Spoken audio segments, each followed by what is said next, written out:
Hello! Paano nga ba magpalit ng home or residential address sa coins.ph app? So kung may verified account ka na sa coins.ph, i-click ang profile icon dito. Actually, wala pa kasing option para ma-edit yung home address natin dito sa coins.ph app. Kaya kailangan i-click natin itong Help Center at i-click ang Start Chat. Sa umpisa, si CoinsBot ang magtatanong sa inyo. Hindi pa ito live chat support. Sagutin lang natin. Do you need help with your transaction? Since hindi ito transaction, so no, but I need help with my account. Madidirect kayo dito. Then, pili kayo dito sa drop-down menu kung anong issue ang gusto nyong ayusin.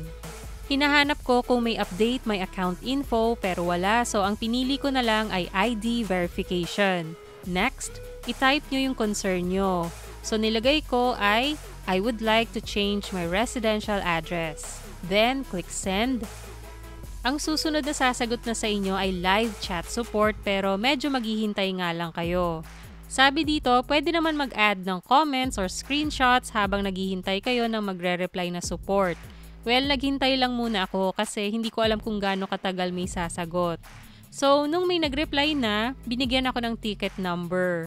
Then, sinagot niya yung about sa pag-change ng residential address at binigyan niya ako ng list ng documents na ina-accept nila as proof of address or residency. So, pili ka lang ng isang dokumento na isasubmit mo. Ipascan mo na. Yan, bank statement, credit card billing statement, utility bill, mobile phone bill, barangay certificate of residency, transcript of records, pero dapat within 6 months of graduation. Mail from a recognized institution like mga sulat galing sa school or sa government or sa embassy. BIR Form 2316 at Insurance Policy Statement of Account. So, itong mga dokumento na to, bukod sa full name nyo, andun na dapat yung updated residential address nyo. Kasi nga, proof ito para makita ng coins.ph na iba na yung address nyo kesa nung nagpa-verify kayo ng account noon. Sabi dito, at least within the last 12 months dapat na-issue yung document.